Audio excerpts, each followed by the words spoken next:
Estamos de volta com mais uma edição do BPN Cast.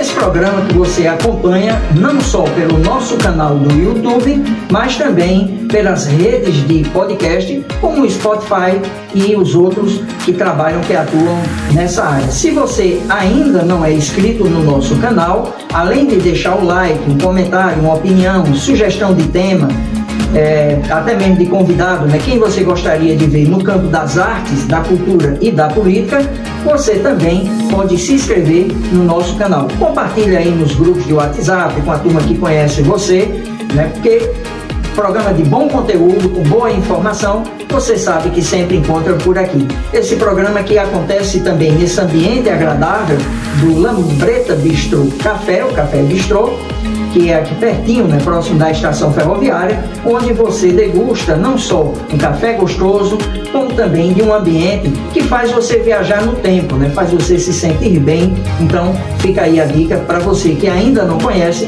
vir conhecer aqui o Lambreta Café e Bistrô. E hoje a gente tem com a gente dois convidados ilustres. Na realidade é a primeira vez que, no caso do BPN Cast, a gente está fazendo essa experiência. No primeiro semestre, na primeira temporada, foi também intercalando entre políticos e artistas, né, pessoas do meio artístico e cultural. E estamos começando, esse é o terceiro programa da segunda temporada, mas pela primeira vez, em vez de um convidado só, temos aí convidado especial em dose dupla, que é a Sheila e o Benício. Sejam muito bem-vindos. Para mim é um prazer, uma honra, uma alegria, e fica às vezes repetitivo, mas tem sido assim, né? As pessoas que a gente tem chamado, em grande parte, se não todos, são pessoas que a gente acaba criando uma afeição, uma amizade, um carinho. E eu tenho certeza, pelas experiências que a gente já viveu juntos, que vocês sabem que isso é muito honesto, né? Muito sincero. Esse amor, né, que o Pai, né, do amor, o Criador, o Eterno, colocou na vida da gente, unindo e fazendo a gente partilhar dessa amizade tão gostosa. Sejam bem-vindos. Nossa, a gente fica sempre tão feliz, Paulo, com esse carinho. Quando você diz, vem aqui pra gente conversar, bater um papo legal e a gente contar a nossa história para amigos, é muito mais prazeroso. E dizer que eu estou feliz e conhecer esse espaço aqui é realmente encantador. Quando terminar, eu vou tomar aquele cafezinho. Olha aí, tá vendo? É uma felicidade enorme quando a gente se encontra, né? Sempre, né? E na rua, nas festas ou nos espetáculos, a gente tem essa afinidade muito boa desde o primeiro momento, que não é de hoje, né? Foi um passeio que eu fui fazer, você pode até não acreditar, mas foi fora daqui, né? Foi em outra instância, em outra esfera, e foi uma experiência que eu vivi nesse ambiente que me transportou para outro lugar, fora desse mundo normal. E aí, claro, como eu já era apaixonado por esse ambiente, então eu acabei encontrando eles lá, mas daqui a pouquinho fique escutando que vocês vão descobrir que experiência foi essa minha. E a partir dali, realmente, a gente não se desgrudou mais. E é sempre bom, né, estar junto para poder repartir esse momento da vida da gente, né, das nossas vidas, né? Cultural, né, vamos dizer, artístico, pessoal também, que não tem como a gente dividir. Então é um prazer. Então, mais uma vez, ter essa oportunidade de poder levar um pouquinho da história da gente para as pessoas que vão assistir.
Muito bom.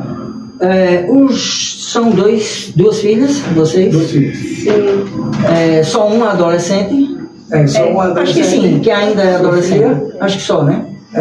Porque a idade que a companhia Se Olhares completa, agora, acho que foi em março, não é isso? Foi em março. No primeiro semestre, mas durante esse ano comemorativo a essa data, são 17 anos, que é uma idade dentro dessa faixa, né? E a terminologia adolescer ou adolescente tem a ver com crescimento, né? Significa adolescer para. É como se você estivesse com aquela possibilidade de crescimento para algum lugar, né? Que ainda está para vir.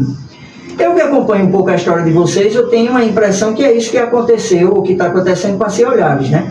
Ela realmente começou muito bem, e ela foi crescendo e ficando mais bonita ainda, mas chega nessa fase da adolescência que vem as dúvidas, o medo, às vezes um pouquinho de insegurança, mas por outro lado é um momento que se abre para um grande crescimento que eu acho que está vindo por aí.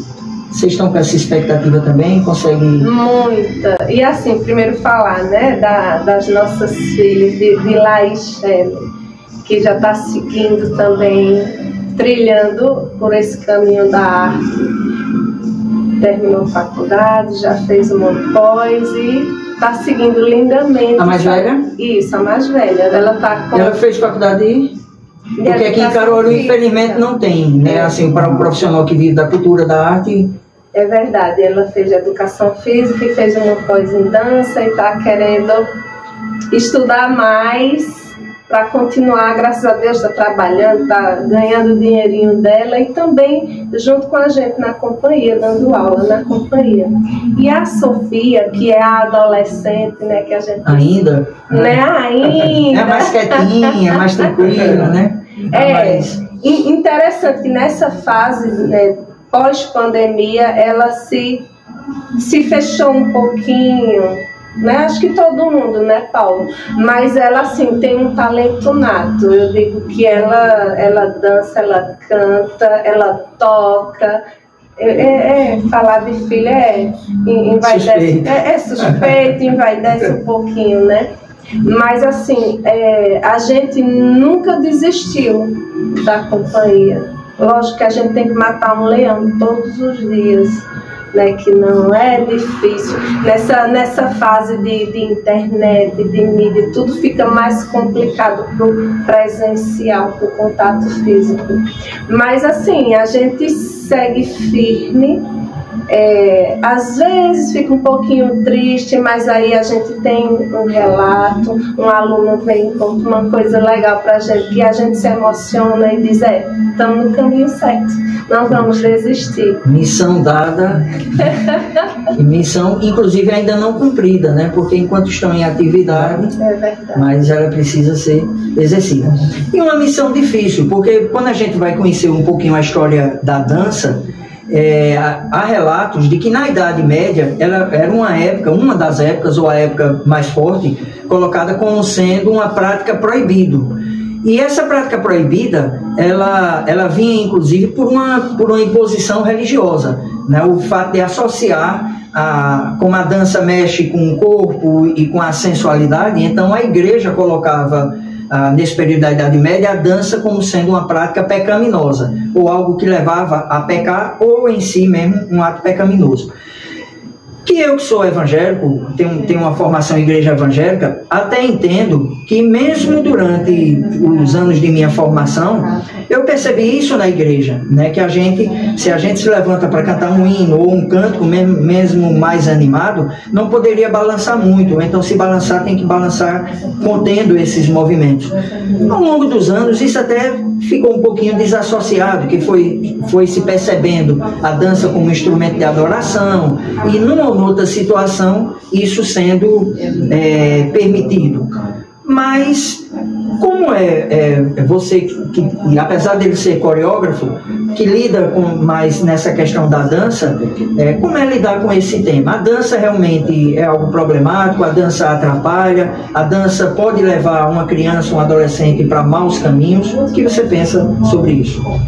Veja, é complicado e ao mesmo tempo é fácil da gente falar. Eu vou puxar mais pro nicho do preconceito que as pessoas têm. Que se você é mais velho, você não pode dançar. Olha a tua idade. Se você está acima do peso, e esse corpo? Que bailarina é essa?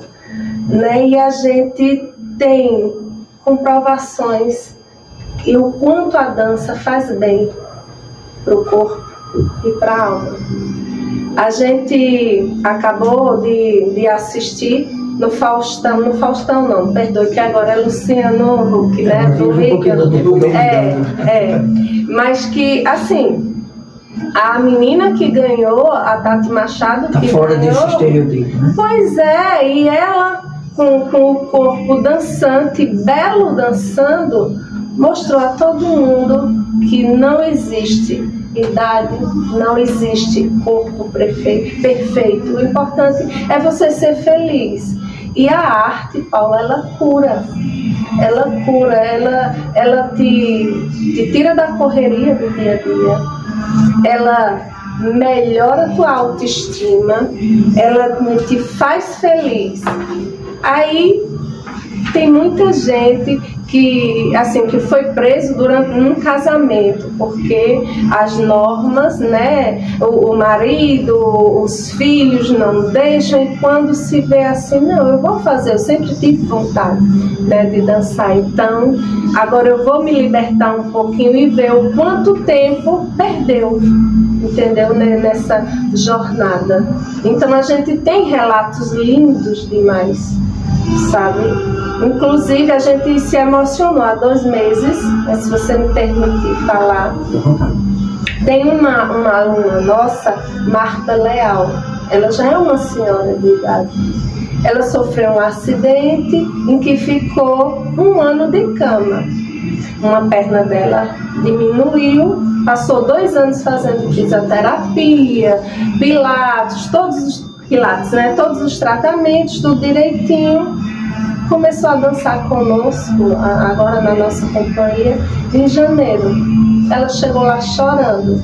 Aí eu disse: o que foi que aconteceu? Tu não vai mais vir dançar? Não tem problema. Ela: não, eu tô chorando de felicidade. Aí sentou, esticou as perninhas. Aí ela disse: ó, antes minha perna estava assim, e agora minha perna tá assim. Sabe? Aí a gente começou a se emocionar. E ela falou que mostrou para a família toda. Então, aí veio a filha dançar, as 2 netas. Então, a gente tem 5 pessoas de uma família só. Tá vendo? E assim, a gente só tem que agradecer a Deus, porque são coisinhas assim como essa, que eu digo coisinha, mas que é um mosquitinho que mostra ali a gente para dizer: não desista, continue, que vocês estão ajudando pessoas.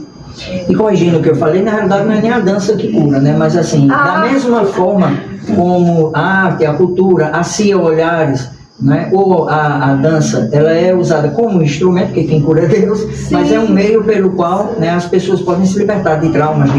O teatro me parece que não é muito diferente, né? Você que atua na CIA Olhares também, entre outras qualidades e outras atribuições, mas nessa de ensinar teatro. O teatro também há preconceito, há visões distorcidas, né, que, por exemplo, quem trabalha com teatro vai ser homossexual, ou então que quem não tem o que fazer não vai se estabelecer na vida e fica ali malandrando com essa experiência. Isso hoje ainda, por incrível que pareça, principalmente quando a gente escuta alguns relatos na escola de pais que não querem que o seu filho vinculado da arte, né? Jamais fazer artes cênicas, jamais fazer música, nada desse sentido, assim, que desvirtue, porque não é o lugar que você vai ser um profissional, você vai ganhar dinheiro, não é pra aí não. Tem que ser médico, tem que ser psicólogo, tem que ser professor, alguma coisa na vida, advogado, as coisas para se dar bem.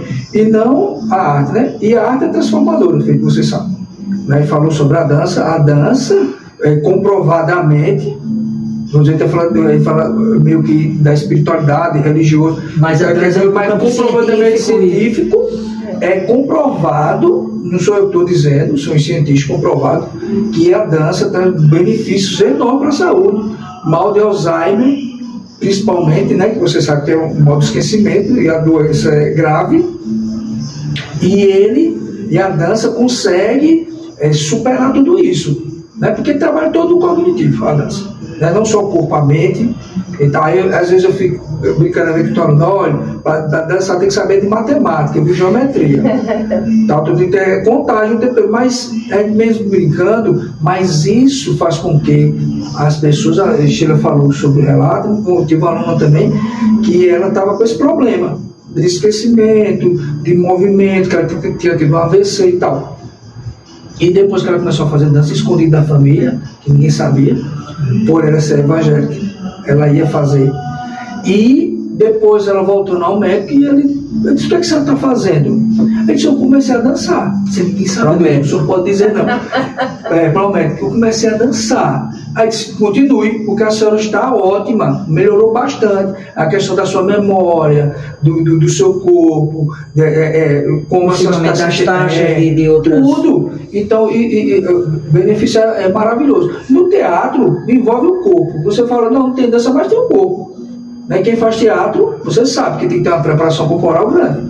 Você tem que se preparar, tem que fazer aulas de expressão corporal e tudo mais. Não é só a boca que fala, a cara que mexe, né? O corpo e todo sentido mexe. O condicionamento, né, físico é muito exigido. É importantíssimo. E assim, em relação ao preconceito, você tem que acabar de falar.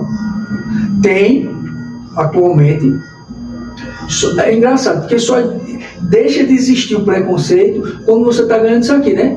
Porque você não é nada, fez o teatro ou fez uma besteira, ou você não é ator, não é nada, está na mídia, caiu no gracejo e tal, viralizou, começou a ter prestígio, a ganhar das redes sociais, aí a pessoa já é um artista, é tudo isso. E não vê para esse lado sobre o que a arte favorece, o que é que ela está trazendo de benefício, o que é que ela traz para a criança. Você falou da criança logo no início, que a criança ela precisa ter uma base, ela precisa continuar. O grande erro é parar com isso.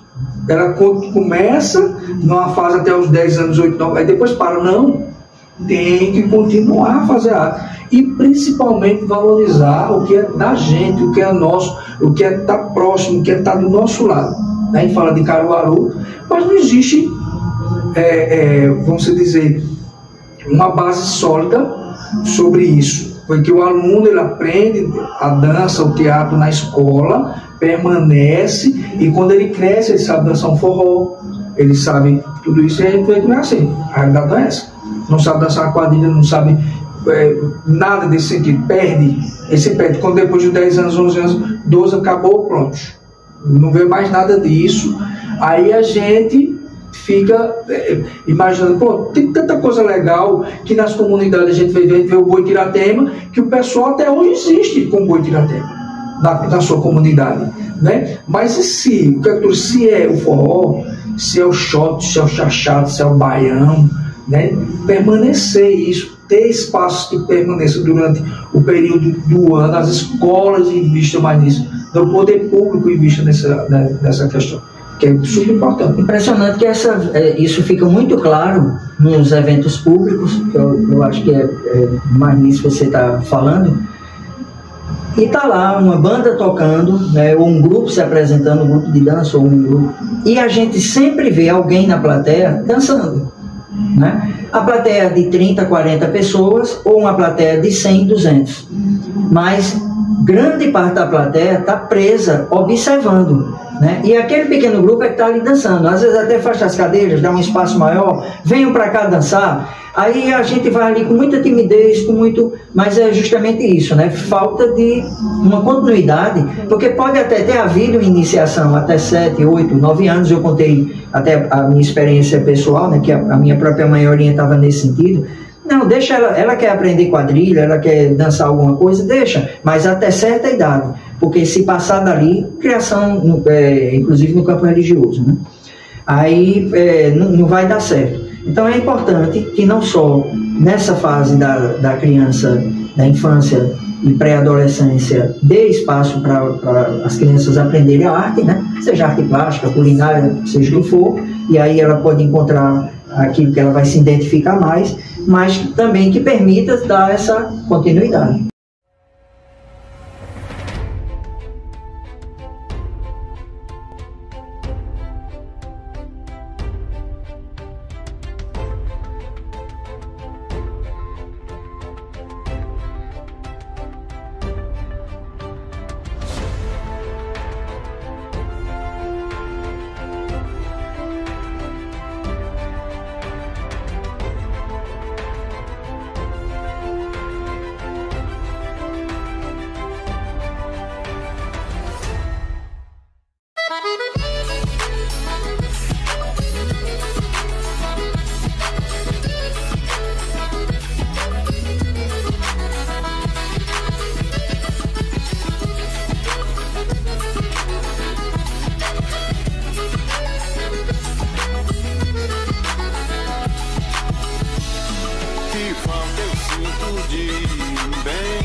Pois bem, vamos para os 17 anos da Cia Olhares, né? Passando agora por esses conceitos de dança, de teatro,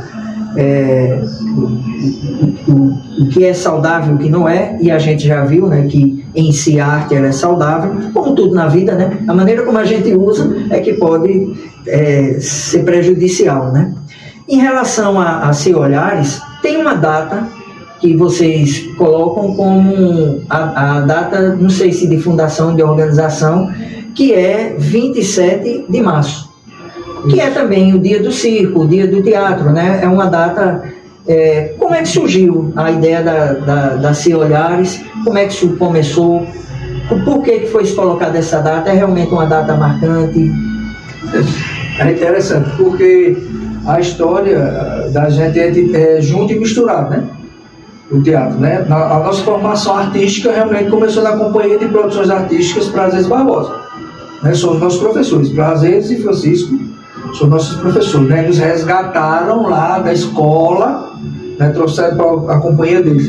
E no longo dos anos de formação da gente de espetáculos e tudo mais.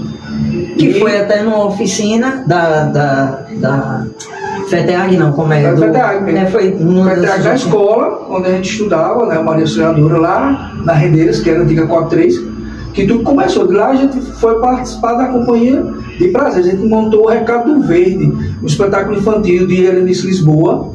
Fantástico a história, já tinha sido montado pelos grupos deles mesmo, do SESC, com Prazer, de Francisco. E fez com a gente, com os adolescentes e as crianças, né? Porque naquela época o ensino médio e o ensino fundamental era tudo junto, né? O Colégio do Estado era misturado, era a criançada junto com a gente, e a gente montou o espetáculo e tudo mais. Aí depois disso, que eles viram que a galera tem um talento enorme. Tem um episódio bem engraçado que não podemos deixar passar. Nesse espetáculo, para a gente poder viajar, para concorrer nos festivais, a gente saiu de Caruaru para... Qual era o nome? Tuparetama. Longe. De Toyota, viu? Toyota é Pernambuco, né? Salvina é Pernambuco ainda, mas só que é... bem distante. E imagina, crianças e os adolescentes nessa Toyota. a Toyota começou a quebrar. Sacolejamos juntos.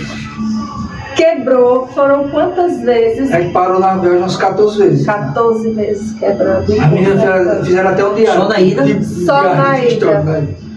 Na ida. Aí disse, já foi um enredo, né, para um possível. Deu dor de barriga em uns, prazeres preocupada, porque a criançada estava, né? E a gente ela não já chegava, ela já estava lá.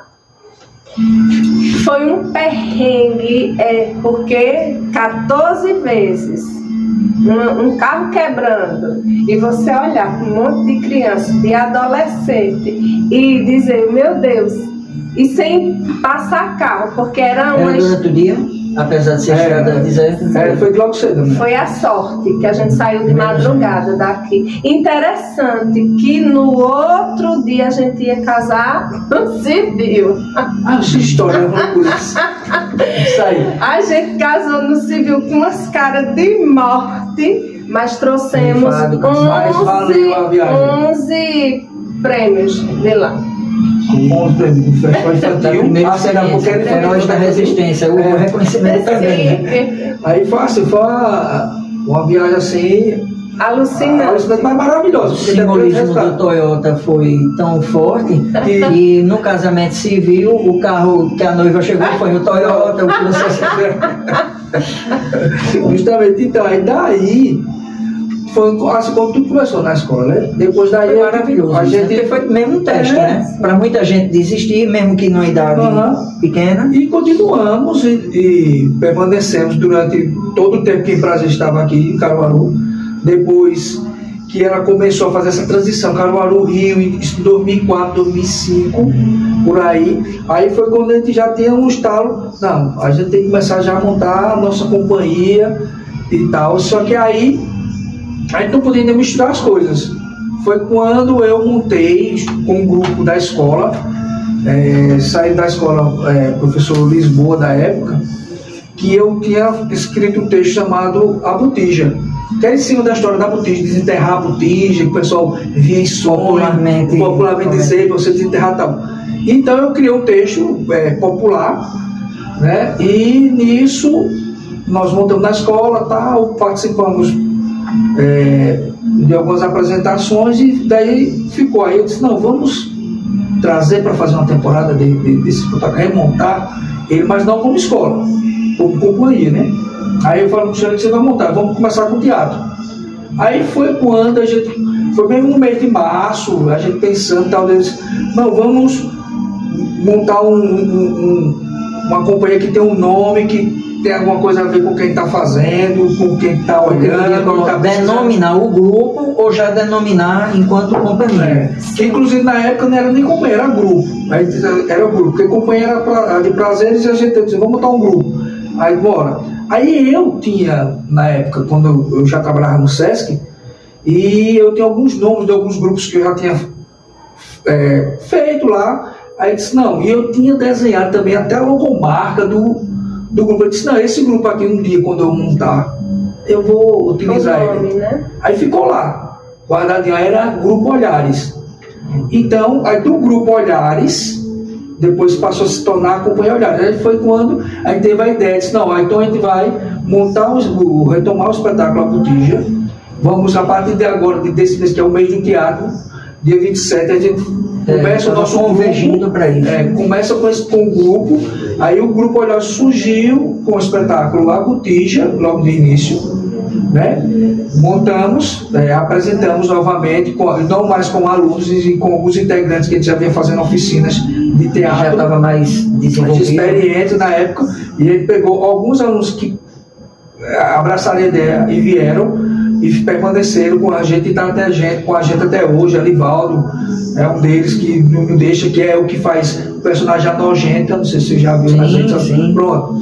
Ele faz parte da nossa companhia até hoje. E a partir daí foi quando eu peguei lá o desenho com o nome do grupo. Eu disse, olha, vamos montar esse grupo aqui, permanecer, porque na transição da Ida de Prazeres ao Rio e na Rede Globo e tal, Pronto. É o momento que a gente, quando transicionar, a gente permanece como um grupo Olhares, que a gente não vai poder usar o nome de Prazeres, porque ela vai morar em outro estado, outra esfera. Pronto, aí foi aí quando surgiu. Aí pegou. Aí quando depois, nos anos seguintes, aí deixou de ser Companhia de Prazeres e começou também a trazer a dança. Porque até então, 2007 ainda estava com a dança com a Companhia de Prazeres. Depois, no ano seguinte, 2008, a gente já começou a transicionar tudo para o Grupo Olhares, era o Grupo Olhares. Aí depois do Grupo Olhares, só que quando a gente chegava num lugar, o pessoal disse: olha o pessoal da Companhia, olha o pessoal da Companhia. Eu digo: olha, dá certo não, isso não é um Grupo Olhares não. Tem que ser Companhia Olhares. Aí juntou, tirou o grupo e se tornou Companhia, porque não tinha como pegar e chegar no lugar. Então, só olha o pessoal da Companhia, chama o pessoal da Companhia. Aí permaneceu, a história inicial foi essa. Ainda que você, antes da Companhia existir, já tinha experiência com dança. Sim, desde pequena eu dizia: eu vou ser essa vocação. Artista, e é isso que eu quero para a minha vida. E comecei a mostrar, não, nem um pouquinho amostrada, apesar de muito tímida, que eu era uma criança tímida, mas eu queria estar em tudo que era evento da escola, eu queria estar participando. Quadrilha, festival, disputa de salas, aí a gente sempre colocava uma dança. Aí eu conheci Inácio Falcão, que faz o Papa Popó de São João. Aí ele disse... Isso em 91, viu? 91, eu no colégio Vicente Monteiro. Tá vendo que ele é no HD quando eu falo pra todos?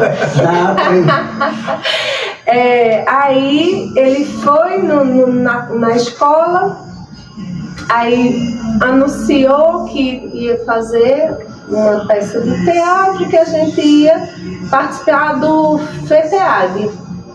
Então, FETEAG, mais uma vez, né, abrindo as portas para os artistas de Caruaru, para os que estavam ali, né, começando, vislumbrando um futuro.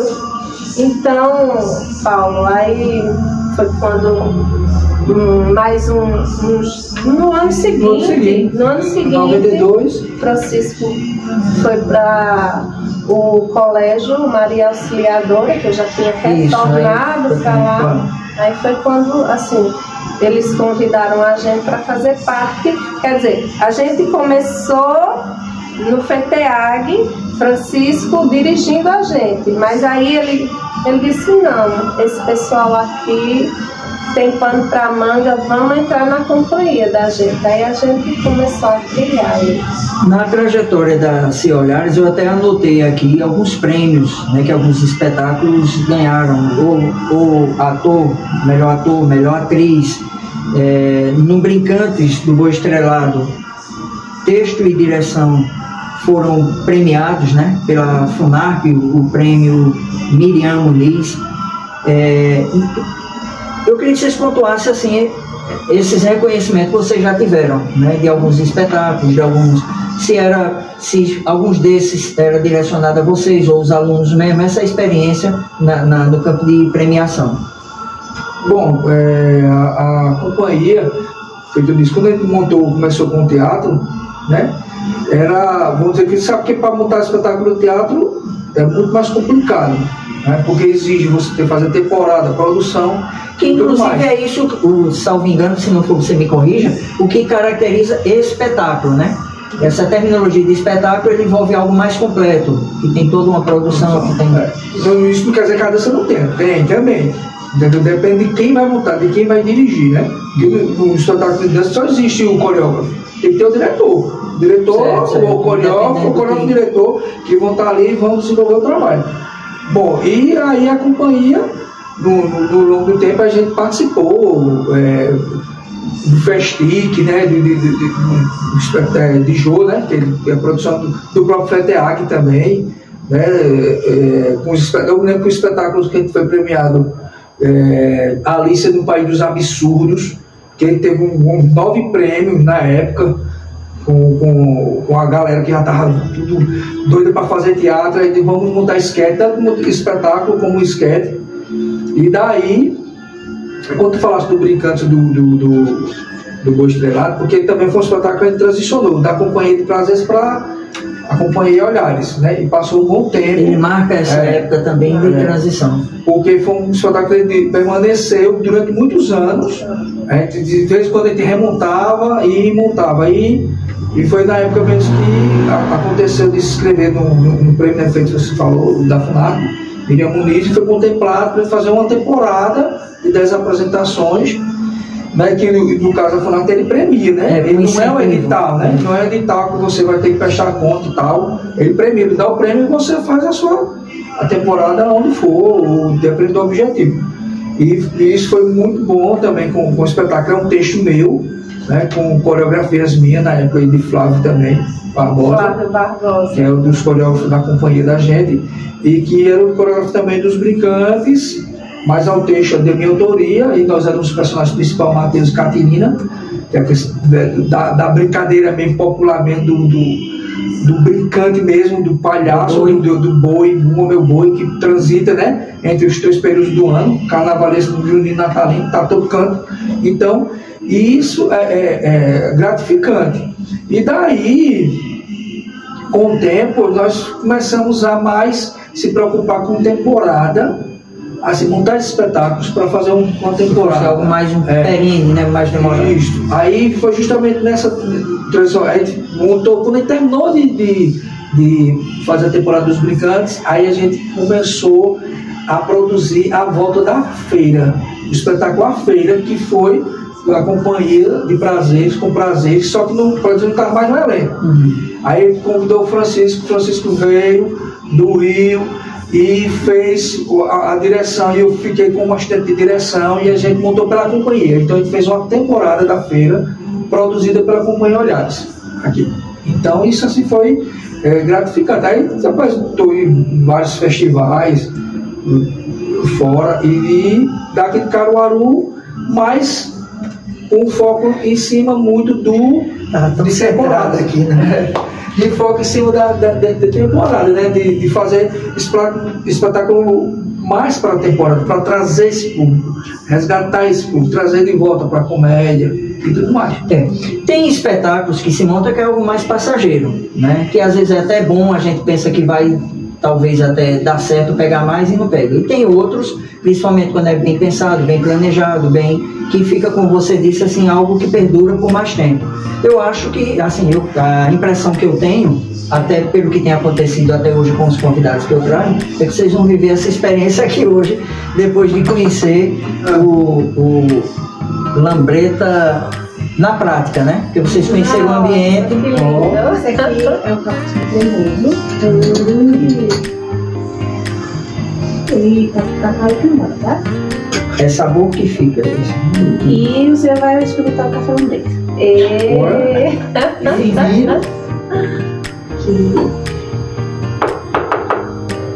A princípio é só café, mas não é, né? Você vê que a partir do preparo, a Vitória, não é isso? Olha, eu tô lembrando o nome. E não sei se essas nativas cheiro, vai chegar um pouco lá. Logo, sabe? Ai, que cheirinho bom. E veja como isso remete também à vovó, né? O coador e ao preparo. Copa americana, raiz. Disse, né, que até o sabor. Isso aqui na casa da minha mãe, que é a avó de todos lá. Quando eu chego lá, toda hora que eu desço, eu vou na casa de manhã. Cafézinho, eu desço um cafezinho. Vou terminar de essa plantação de Copa americana, tá? Eu não sei se vai precisar dela. Vamos falar em susto. Apesar de nas produções. Nossa, então não? vamos brindar. Deixa eu só trocar aqui o copinho. E. Maravilha. 17 mais 17 mais 17, né? Que possam vir pela frente E aí vai. de preferência como está, né? Que é causando um resultado na vida das pessoas. É isso? Pois bem, no teatro há cenas que podem ser, sim, perigosas, até mesmo em música. Eu não quero citar nem o local, até para não se lembrarem da banda, porque eu acho que foi responsabilidade do grupo mesmo, mas num determinado local, numa determinada circunstância, o grupo inventou de levar fogo, né? Mas sem o devido cuidado da estrutura, e por pouco não se causou ali um incêndio. por conta disso, foi-se até tomado algumas decisões em relação a isso, nesse equipamento de teatro, né? Não em relação ao teatro, mas em relação a quem viesse a se apresentar.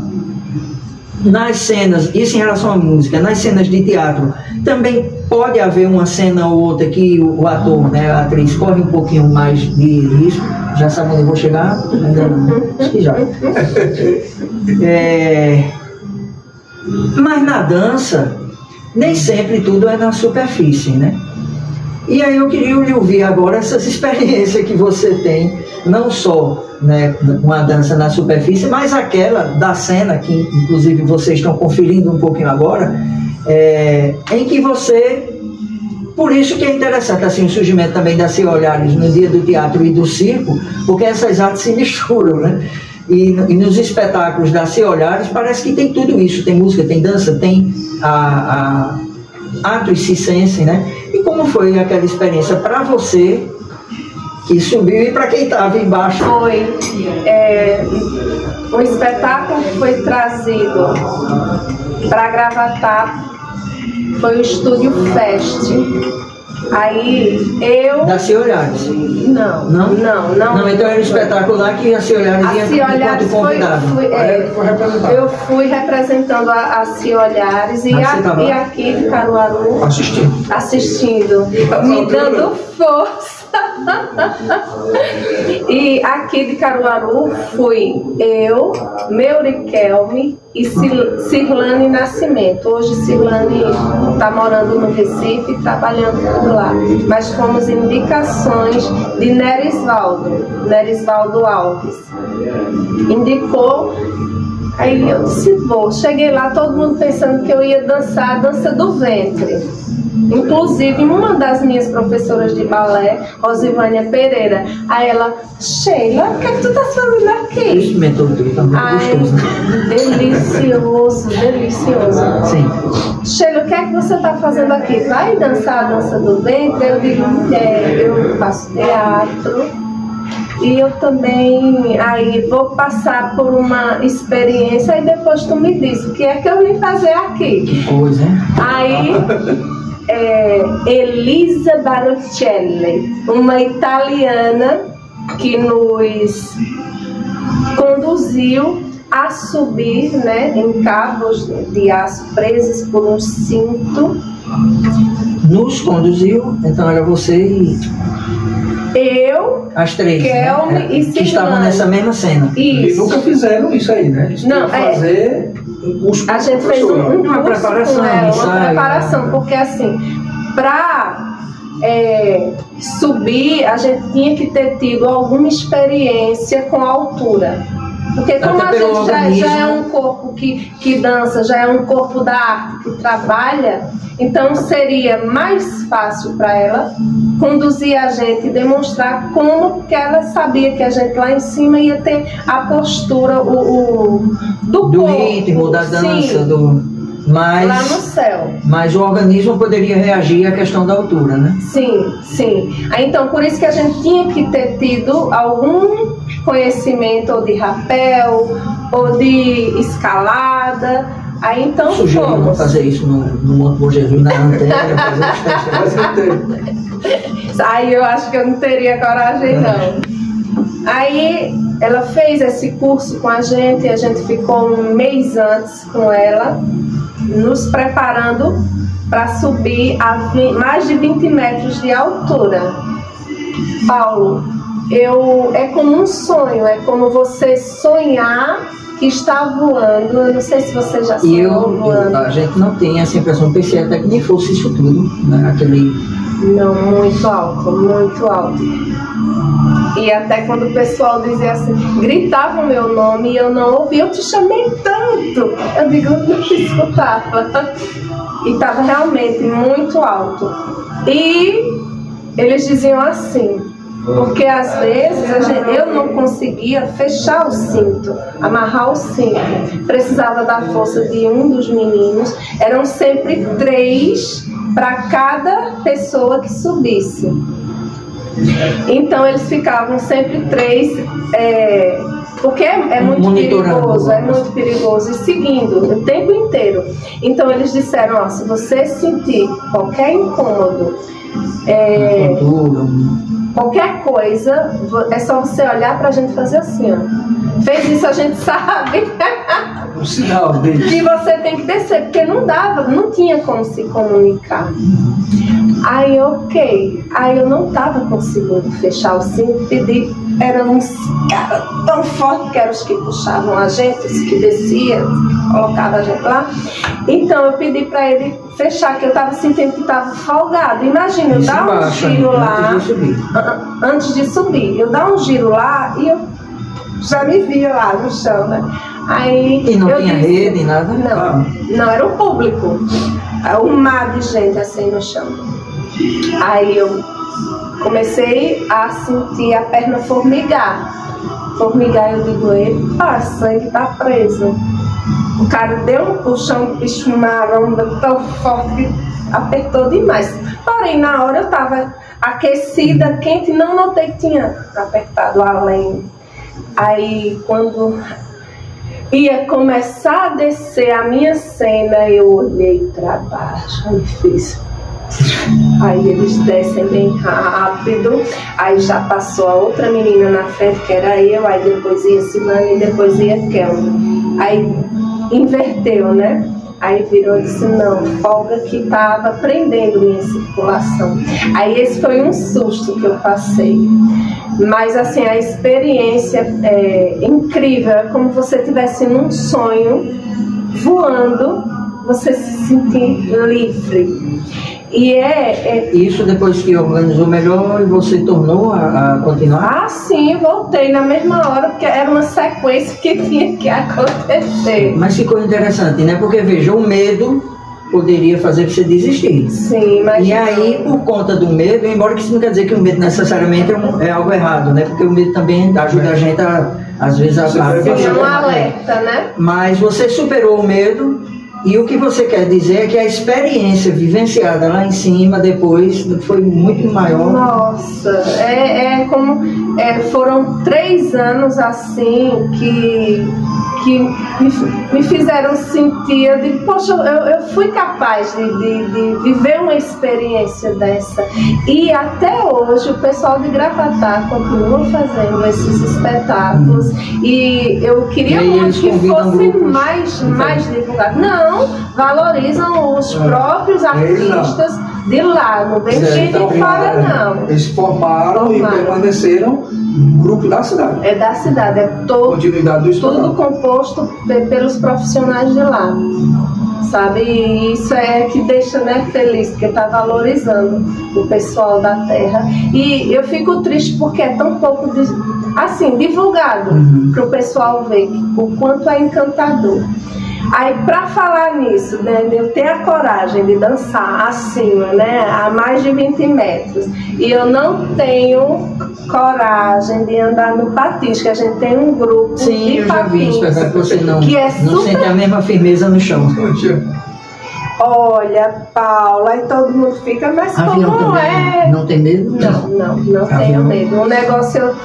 A gente já fez rapel, essas coisas desse, não tem medo não. Eu amo a aventura, mas o negócio é eu não sentir meu pé fixo no chão, me dá um pavor. A mesma coisa perna de pau, já tentei com Seba, não consegui.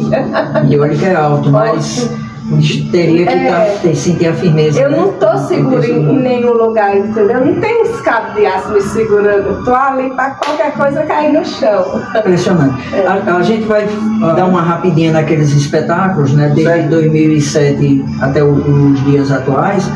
Mas eu vou perguntar algo que possivelmente já tenha acontecido, que é a história de Peter Pan, de Sininho, você já... Nessa sequência de espetáculos, vocês já fizeram essa adaptação? De alguma coisa da Disney? Assim, e que seja esses personagens, o Peter Pan, Sininho. A gente, eu acho que se viu alguma coisa nos stories ou alguma coisa de divulgação da companhia, é porque às vezes a gente tem algum... Mas não o espetáculo em si. Não, Por exemplo, eu vou Porque trabalhar aí, ator, ó, a já gente- pode botar ela como sininho. Né? Ainda não, você tem que até pensa, mas a gente tem vontade, não só, vamos dizer, porque Peter Pan a gente vê que voa, mas tem outras coisas que podem ser feito para poder ser voando ou não, né? Pois é. Mas a questão de tudo isso, Paulo, é estrutura. A gente tem uma vontade, por exemplo, quando a gente realiza o espetáculo da gente no Colégio Sagrado Coração, na quadra lá, a quadra tem uma estrutura boa, vamos dizer, alta, tem um rudimento, tem uma coisa que você dá para você fazer, entendeu? Aí a gente se esbarra na produção, de como produzir isso. Porque imagina uma quadra daquela, dá para você muito bem colocar o cabo e ver uma pessoa voando e tal, o palco em si que tem uma altura boa, de um rudimento bom, dá para fazer alguma coisa. Mas você, na produção, você está modesto, porque o que eu já assisti, e eu assisti poucos, né? Eu assisti exatamente aí, agora eu vou entregar a experiência, né? Que foi Nárnia. Sim. Eu sou encantado, primeiro pelo pensador, né? O C.S. Lewis, e toda a obra dele. E além disso, as crônicas de Nárnia, que foram adaptadas já para teatro, para televisão, para cinema, tá para voltar agora novamente sendo pela Netflix. Quando eu fui naquele primeiro espetáculo, foi o primeiro que a gente estabeleceu a parceria e eu fiquei encantado e muito emocionado. Mas assim, a sua criatividade também, né, de fazer essas cenas, a carruagem, né, quando ela entra vindo pela plateia, entre outros espetáculos, que você fez coisas semelhantes, né, a própria movimentação dos patins, o navio, que teve outra vez que o formato foi o navio, que eram os piratas, né?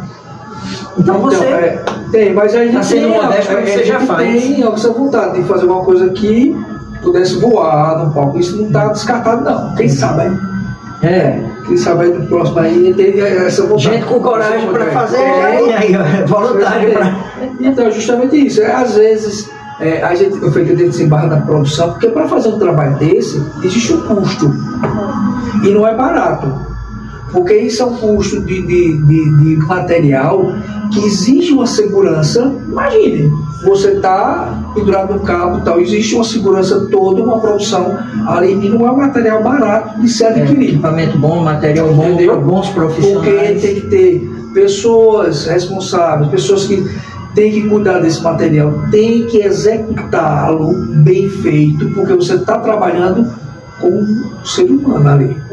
Que está nas alturas, né? Com a vida. Você não está brincadeira, não tem rede, não tem nada no chão. Então, isso leva uma demanda desse sentido, mas que não é descartável, não. E os acidentes nesse sentido, graças a Deus, tem sido mínimo. Não é nada que venha comprometer algo mais sério. Não, porque isso tem que ser sempre revisado. É feito quem faz rapel, sempre que tal. O material tem que estar sempre sendo revisado ou trocado, justamente para ter esse risco. Tá, mas o que eu quis dizer foi direcionado a vocês mesmo. Nesses 17 anos nos espetáculos, nunca teve assim algo que tenha sido grave demais, que tenha...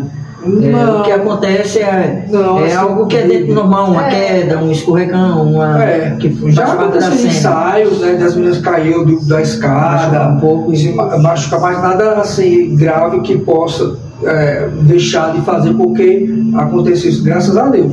E também porque a gente é muito pegado com Deus, né? A gente está sempre nas nossas orações antes de começar. O Pai da arte está ali proporcionando. Justamente para poder nada disso aconteça, ou que tenha os livramentos. E sempre teve, graças a Deus.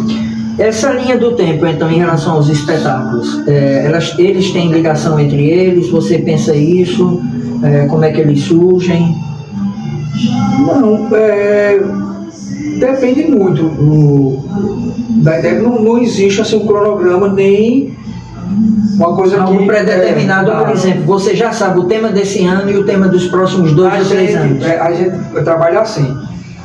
Quando a gente está, às vezes, montando alguma coisa, a gente tem sempre uma grande vontade de montar tal coisa, né? A gente sente, mas não tem como agora. Quando a gente montou em 2019, antes da pandemia, Harry Potter,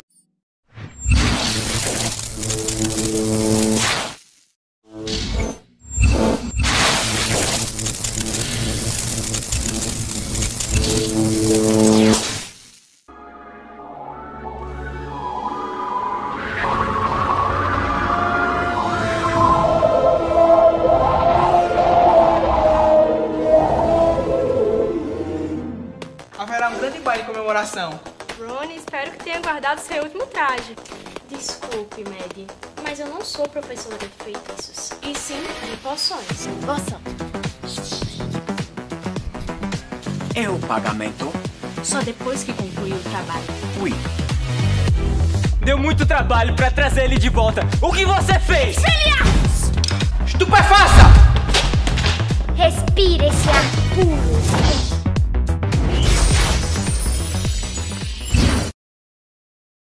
Né? Bem antes a gente estava com outras ideias do espetáculo, mas a partir, porque veja, isso 2019, o último filme de Harry Potter já tinha se encerrado há 7 anos atrás, 2011, 2012, se eu não me engano. Então, e a gente trouxe isso à tona depois que a gente tinha montado o Pirata do Caribe, porque tinha bruxa e tem o seu coisa. A gente sempre vou ver a magia, a criança, sei o que. Aí deu um estalo, disse, vamos produzir Harry Potter. Pronto, ele produziu. Aí, no ano seguinte, que era 2020, nós íamos montar o Sítio do Pica-Pau Amarelo. O espetáculo é em dezembro, mas já no comecinho do ano já começa a se pensar. Aí no mesmo ano, aí surgiu a ideia de vamos ano que vem montar o Sítio do Pica-Pau Amarelo e tal. Disse, vamos pegar uma das histórias, que são várias histórias, aí a gente vai pegar as memórias da Emília e tal. Aí aconteceu a pandemia, nós não montamos. Março, abril. Não montamos. Aí quando nós retornamos... E foi aí quando surgiu o Festival 2 Minutos, né? Isso foi uma ideia alternativa. Aí as coisas virtuais, né? Votou os virtuais e tal, tudinho. Aí nós não montamos. Aí quando votou presencial, que a gente votou com a companhia, nós não montamos no Sítio Pica-Pau. Aí a gente montou, foi os novos saltimbancos. Já era 2021 ou 2022? Porque 2021 ainda não teve, ainda foi virtual. Aí 2022 a gente montou os novos saltimbancos, que era uma versão escrita por mim, uma nova versão, como se fosse a continuidade dos saltimbancos. E nós montamos para o final do ano. Aí não era. E trazendo sempre para a realidade da nossa, nossa a gente traz sempre o contexto atual. Então, 2022. Aí disse, o ano que vem, 2023.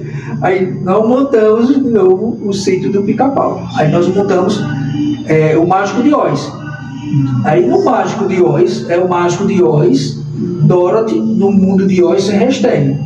Porque é uma adaptação para essa vivência que a adolescência está vivendo, que é o uso do celular, o mau uso. Sugerindo o não uso do... Aí a menina que sai da cidade grande, vai para casa da tia, que aí ela usa o celular e procura a área, não tem, aí fica agoniada. Então a gente fez essa adaptação, onde a gente mergulhou na tecnologia e falava sobre isso, o uso, as pessoas que estão atrás do celular, o que se são verdadeiros, se são ou não.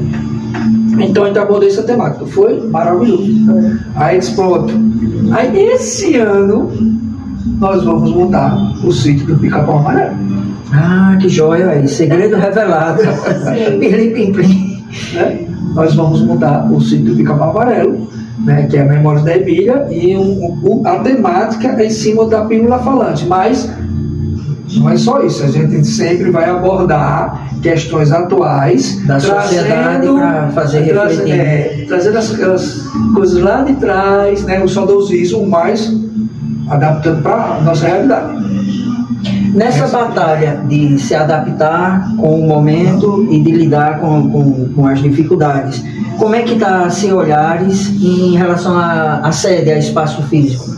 Recuperou, não recuperou? Sim, recuperamos, e o lugar lá, você precisa ir ver. Ele está localizado no... Não é aquele do... Não é aquele mesmo lugar? Você esteve lá já. Choramos junto lá. Sim, muito, não foi? E lágrimas boas, né? Benditas, não foi nada. Lá, a proprietária de lá é nossa amiga, um amor de pessoa, e ela nos acolheu como filhos, né? E a gente continua cuidando do espaço dela, que é nosso, e assim, a gente disponibiliza para os nossos alunos amigos um lugar mais aconchegante, né? Com mais espaço, onde a gente não precisa sair para alocar outro lugar para se fazer uma comemoração do Dia das Mães. Que tem um pouquinho mais de ambiente até para os outros professores, né? Fazer outras dinâmicas. Isso, ter aulas diferentes no mesmo horário. Aí, graças a Deus, a gente está conseguindo. E é uma forma também de sobrecarregar, quer dizer, não sobrecarregar, de aliviar mais a carga horária de ter que ficar a semana inteira lá. Certo. Entendeu? Aí são dias pontuais que a dias gente e horários que a casa permanece no lugar, graças à feiticeira a dona Marinei, né, que é a proprietária.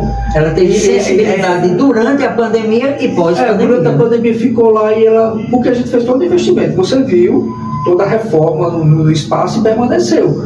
E ela ficou assim, ela disse, quando entrou lá, ela botou pra chorar, porque como estava o prédio antes, o prédio estava vazio, né? Durante esse tempo todo da pandemia, ela disse, não, aí quando começou a melhorar as coisas na pandemia, ela disse, não, e o pessoal querendo alugar lá o espaço, mas só queria alugar para moradia. Ela disse, não, tem que ser, ela disse, olha, ligou para mim, Sheila estava em Fazenda Nova, eu estava indo buscar a Sheila lá em Fazenda Nova, lá no espetáculo, e ela ligou no meio do caminho, aí quando eu parei, que eu atendi, ela disse, olha, vocês têm que voltar, não sei o quê. Aí foi quando a gente conversou com ela, disse, deixa a Sheila terminar a temporada de Fazenda Nova, da Paixão de Cristo, porque aí a gente se encontra. Aí a gente se encontrou com ela e disse, olha, tá aí e tal. Aí, paralelo a isso estava acontecendo, salvo engano, a lei Aldir Blanc, não é isso? A primeira, que ela agora é lei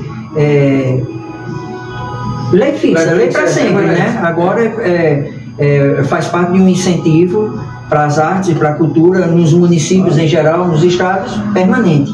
Mas naquele período era lei de socorro, né? Socorro. E tudo isso nesse contexto, claro, mesmo demorando, contribuiu, lógico.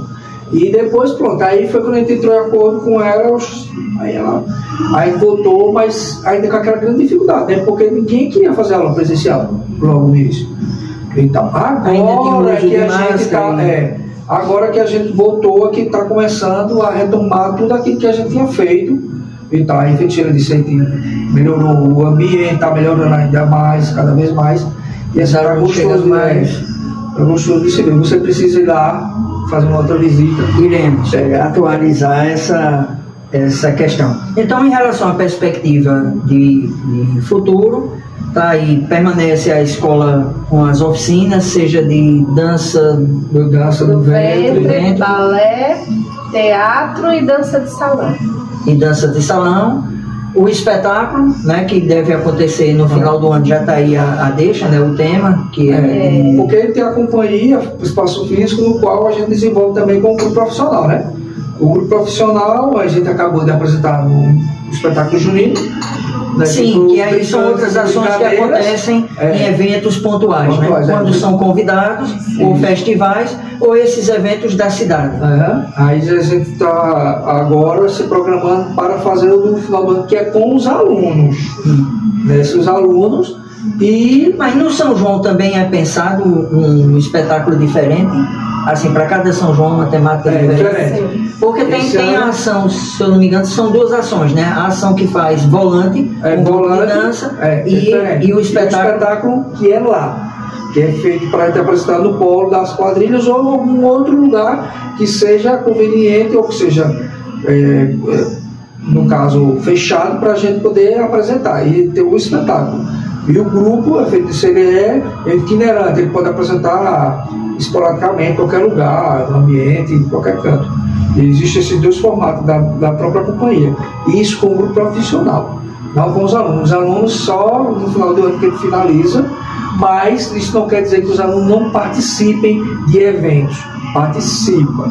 Nós participamos agora no Solidariedade Transforma com as turmas dos alunos. Eles apresentaram duas coreografias, uma da professora Sheila e a outra da professora Laís, que são da Dança do Vento, são 2 coreografias diferentes, com turmas diferentes. O ano passado eu estive, eu vi que vocês estavam também, o ano passado, esse ano quem estava lá era Eduardo. E apresentamos também o balé, aí são com as turmas, eles apresentaram, que foi agora esse final de semana, né, no domingo. Aí quando surge algum momento que tenha coreografias prontas, a gente apresenta, tanto no grupo profissional ou com os alunos. Mas é dentro dessa programação. Mas o espaço lá está sendo, nesse exercício de se manter, de se produzir, de se ensaiar espetáculos, para que a gente possa dar continuidade, né? Como a gente também agora está na produção, a gente vai voltar a ensaiar lá o próximo espetáculo que eu estou dirigindo, que ele vai voltar, que é Os Eleitos, que é outra história, que é com Wagner Salles, com Sheila, com o Edson Vitor. E a gente vai voltar aos ensaios lá na companhia. Um período muito propício. Que a gente vai voltar em temporada agora em setembro, lá no Teatro João Lira. Mas ele está assim, nessa produção, ou junto com o grupo, ou com os amigos, com os produtores, ele está sempre nesse esperando também a nova lei ainda. O edital sair aí agora, vai produzir um espetáculo, né, para ver como é que ele dá continuidade nesse sentido. E Paulo, assim, a gente não pode deixar de falar também das pessoas que caminham junto com a gente, sabe? Que estão com a gente até antes desses 17 anos, que é Flávio Barbosa, ele também é um resistente na arte. Da época de Prazeres eu só tenho eu, você e ele. E ele é. E assim, eu tô falando, foi daquela história, de quando a gente começou isso lá em 97, como dança, não como teatro. Quando a companhia entrou como dança. Ele tem, né? Ele tem a companhia dele também, mas a gente sempre tá ali junto. A gente tem a professora de balé, Eliane Maria, que está com a gente durante esses 17 anos. E agora, né, Laís, que está ingressando, dando aula também na companhia. Então, a gente não pode esquecer, né, dessas pessoas que estão junto, com e sem dinheiro, tá ali. E sem falar das outras pessoas, né, que a gente tem sempre pessoas que falam assim, um exemplo de Luciana Salvador e o esposo dela, Léo, que ela tá seguindo a carreira dela. Guardadas as devidas proporções, possíveis exceções, porque existem, infelizmente existem, mas é muito bom ver esse clima de cooperação, né? E não de rivalidade e de disputa, né? Então, mesmo dentro do mesmo segmento, né, do teatro ou da dança, não ter essa inveja, né, de ver o outro crescendo mais ou crescendo menos. Então, ver essa narrativa, né, no programa de hoje, de vocês não só mantendo a gratidão, mas citando os nomes, como sempre estarem se ajudando, se cooperando, né, uns com os outros, é muito legal. O Flávio é aquele mesmo que eu acho que não. Eu acho que vocês tiveram um aluno que atuou com vocês e que abriu a própria... Edson, né? Edson é um amigo. Ele entrou adolescente na nossa companhia e foi tão lindo de ver o crescimento dele e ele criando o próprio espaço dele, montando e sempre juntinho com a gente, sabe? Era um divulgando o outro, nunca existiu isso. Esse ano ele não participou do São João porque está passando por um problema de saúde, mas louco para voltar. É uma pessoa que a gente tem um carinho muito grande também. Ok, eu queria retomar, a gente está chegando ao finalzinho, né, desse podcast de hoje, como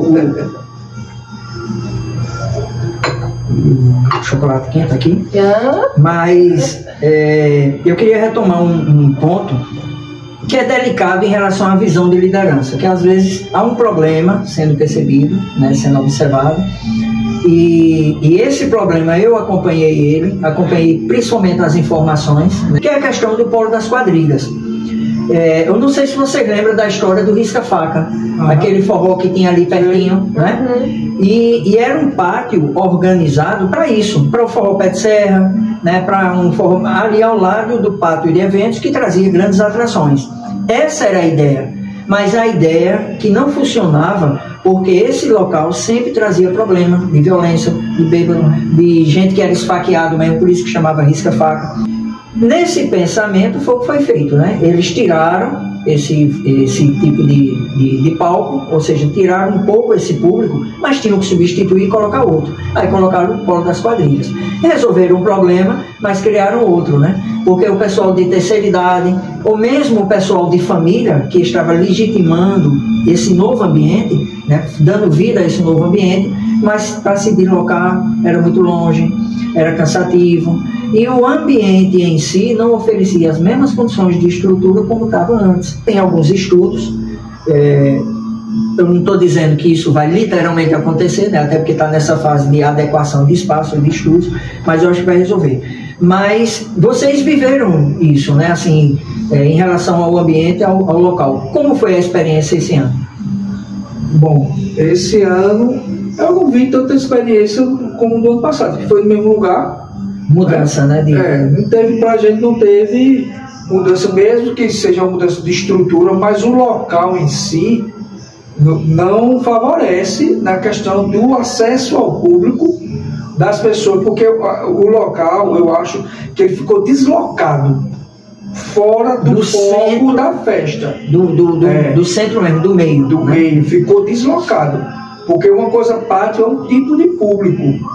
Ali, dentro da Praça da Criança, onde colocaram, ficou deslocado entre a estação ferroviária, que é o grande, que sempre foi ali, mesmo antes de ser polo das quadrilhas, porque a gente vivenciou todas... Espontaneamente, né? Os grupos se encontravam. Nós vivenciamos todas essas fases, viu? Não existia nada, era no chão, a gente dançava ali na frente da CR, no cruzamento com o carro de som. Era prazer do microfone, não era acompanhante, só que o microfone era o grupo da gente e a Asa Branca. Era acompanhante de produções e o Asa Branca de Milvio, que apresentava ali tal. Não tinha nada de coberta, não tinha nada. A gente passou, era na chuva só e as sandálias se rasgando e a gente apresentando. Roupa melão. Depois dali fizeram uma arquibancada, meia arquibancada na frente aqui da estação, aqui, onde a gente está. Né, que era a antiga Arapuã aqui, a loja era na frente, bem arquibancada, mas não era coberta não. Era chuva e só, e a gente levou, pronto, passou toda a situação. Mas sempre foi aqui o foco. Aí de repente, ele passou um ano do governo que colocaram por trás do palco de eventos, por trás, não tem essa por trás, foi a pior coisa que fizeram na vida, por trás do palco de eventos, onde ficava a galeria dos banheiros, imagina, ali, por trás do palco, pronto, aí depois viram que o funcionário voltou para a estação novamente. Bom, aí depois tira da estação o foco da família, porque o pessoal que vem de fora, o turista, quer ver a quadrilha, quer ver o pessoal dançando, quer ver... E ali já estão essas características, né? A representação das casinhas, que é a igreja, a bodega, se deparava com as pessoas perguntando onde era, não se sabia onde era o local. Aí chegavam os amigos da gente, ele está aqui, é onde? Eu disse, ele está no polo da quadrilha, eu disse, onde? Dentro da Praça da Criança. Aí até achar, porque fica as barracas na frente, cobrindo o palco. Então as pessoas não se deslocam. Quem está na estação ferroviária ali transitando, não desce para assistir. Aí veja, o público existente, tanto nós como eram os próprios quadrilheiros, ou era a família que levava os seus integrantes para assistir eles mesmos. Porque eu creio que esse problema também foi observado no novo local do Polo Azulão, que para mim foi muito melhor do que aquele outro. O local. Porém, para a gente que vai assistir, não ficou bom por conta do volume de barraca que tem. Aí, além das barracas, tem as árvores. Então, quem está ali pertinho assiste bem, de uma forma confortável. Mas para quem vai se distanciando do meio para trás, aí já não consegue assistir. Até uma viatura da Polícia Federal, que era um tipo de ônibus, que não era um ônibus, um carro grande que foi colocado. Depois, no mesmo dia, no dia seguinte, foi retirado, porque só iria ajudar a atrapalhar mais essa questão do campo visual. No dia de Edson Gomes, né, que foi realmente um público assim gigantesco, e isso se tornou mais sério. Mas mesmo quando só enchia aquela parte dali, trazia dificuldade por causa do volume das barracas. E aí, nesse caso, aquela outra rua ganhava vantagem porque ela era inclinada para cima e não tinha nem as árvores nem o volume de barraca. Aí isso também me parece que está sendo estudado, né, para ver como vai se readequar esse espaço também. Mas é só para fechar aqui, o que eu falei foi no sentido de localização das pessoas chegarem para assistir, não de estrutura. Sim, a estrutura é maravilhosa, perfeita. O pessoal que trabalha lá. A equipe como é a mesma, né? O que eu quero dizer, o que eu falei, aquela turma é maravilhoso. O acesso, as pessoas não estavam conseguindo, não viam a gente. E a gente quer... A mobilidade, né? Em dias de grandes shows, como é que você vai se deslocar para ir, para vir? As famílias já bem, eu não vou levar não, porque a criança não quer descer não e tal. Aí se esbarra nessas questões. Mas vamos ver, torcendo para que se volte para o lugar, reviste essa questão. Já está sendo, o que eu sei, a informação que eu tenho é que já está havendo essa discussão, que já vinha, né? Só que eles estavam insistindo em manter lá para ver se consolidava. Como permanece havendo reclamação, e eu acho que eles enxergaram que, apesar de ter solucionado, né, um problema, acabou se tornando, surgindo outro. Então eu creio que chegaram ao consenso, seja esta gestão renovando ou não, né, o próximo gestor, que ele observe essas questões para que haja essa sensação de que sim, o São João, quanto mais o tempo passa, vai melhorando. Tem outras questões que parece que nunca melhoram, né? Mas, assim, é claro que isso também faz parte de uma série de limitações e dificuldades, e daria até outro programa se fosse para a gente colocar isso em pauta. Eu tinha preparado aqui uma pergunta que você já respondeu, que era o fato de que a gente, quando chega a um determinado ponto na vida, onde a gente já percebe que já está bem sucedido, olhar para trás e ver que várias pessoas contribuíram para fazer a gente chegar onde chegou, né? E então essa pergunta já não vale mais para o final, porque vocês, né, até desde o início, vem pontuando isso direitinho. Claro que quem está assistindo, que por acaso não teve aí o nome citado por algum motivo, acontece porque são muitas pessoas, né? Mas eu creio que vocês conseguiram ser fiéis à memória. Mas, por falar em memória, eu quero deixar esse espaço, né, agora que a gente está caminhando para o encerramento, não só para vocês acrescentarem alguma coisa que acharem necessário acrescentar, mas principalmente para cada um responder, cada um dizer em relação ao sentimento, né? Qual o sentimento que vocês têm, principalmente no caso do programa de hoje, que a gente até fez a gente reviveu, né? Trouxe à memória aquilo que pode nos dar esperança. Então, olhando o passado e vendo tudo como foi construído, não é algo que faz a gente desanimar, pelo contrário, a gente vê o quanto Deus tem sido bondoso e o quanto Ele nos aponta, né? Então, esse sentimento que vocês têm em relação a CIA Olhares, completando agora 17 anos e chegando no ponto onde está. Qual o sentimento que vocês poderiam expressar até para o público que está nos acompanhando? Sentimento de gratidão. Não é um ponto final, é sempre uma reticência que a gente quer continuar transmitindo todo o amor que a gente sente, porque passar nossas experiências e que a gente está sempre buscando, procurando o melhor e aprender mais e ter essa troca, porque a gente aprende mais com quem está fazendo aula do que a gente está ensinando. Então é uma gratidão, sabe? O sentimento é de gratidão, Paulo, por Deus ter sido tão generoso com a gente. Continua sendo, continua ali, ó. Estou aqui, desistindo não. Porque as pancadas vêm, mas ele diz... O aperto vem. Vem, pois é, e ele mostra a gente, sabe? Ou por uma declaração, ou por um telefonema, ou por alguém que faz algum tempo que não vê a gente, que liga e diz que sente falta, que sente saudade, sabe? Esse sentimento é de gratidão, sempre. E ela, como sempre, é motivo. Sou! Dentro de tudo isso que ela falou, Eu acho que o meu sentimento ainda é de que a gente tem muita coisa ainda para fazer, sempre, porque cada dia a gente vai observando que as pessoas precisam desse tempo para elas, um tempo seu, não é? E a arte, como ela consegue favorecer isso, né? A gente está sempre nesse caminho, nesse sentimento de que a gente precisa ajudar o próximo, mas que as pessoas precisam ter a consciência de que elas têm que ter um momento dela. A Picheira sempre trabalha com as alunas, né, da turma.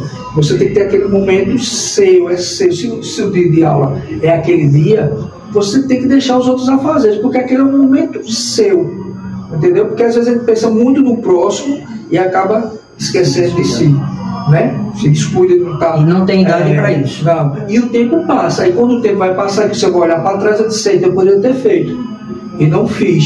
Então, e esse momento é justamente esse.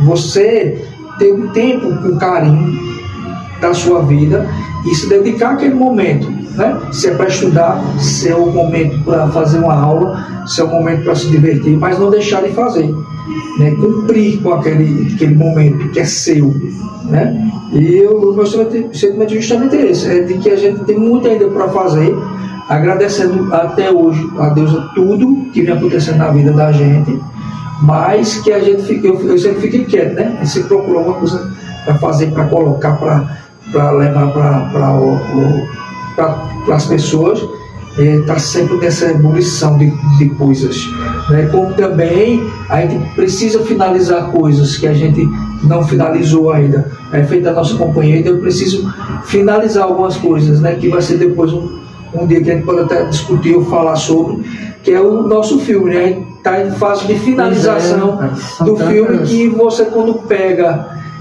que vai para a questão técnica, questão da edição de tudo, e na época saiu alguns trailers, não foi alguns trechos que foi divulgado. Do segredo. Aí quando colocou alguma coisa na rede social, só mas eu lembro. Mas justamente esse desejo, vamos dizer, de ter coisa para fazer, para concluir e para colocar para as pessoas verem o trabalho e tal também. Que esse é o próximo passo também da gente. Que a gente está trabalhando agora, neste momento, isso. Pois é, há tempo para tudo, né? Como foi dito aí, isso também é referendado pela palavra do Pai das Artes. Tempo de abraçar, de deixar de abraçar, tempo para cuidar de si próprio, né? Mas isso também não significa dizer que você não vai cuidar do próximo. Tempo para tomar aquele cafezinho gostoso, aquele papo numa companhia agradável, e para isso também deve-se escolher não só as melhores companhias, mas também os melhores ambientes. Então fica registrado já nossa gratidão ao Anderson e sua equipe no Lambreta Café e Bistrô. E tempo também de prestar homenagens, que além dos 17 anos da CIA Olhares, de teatro e dança, mas a Alane, né, que foi fazer teatro lá com vocês durante um período, hoje ela está focada mais em audiovisual, ela já me acompanha em reportagem, está até esse período agora fazendo o Trela, né, então é um curso que aperfeiçoa nesse campo do audiovisual.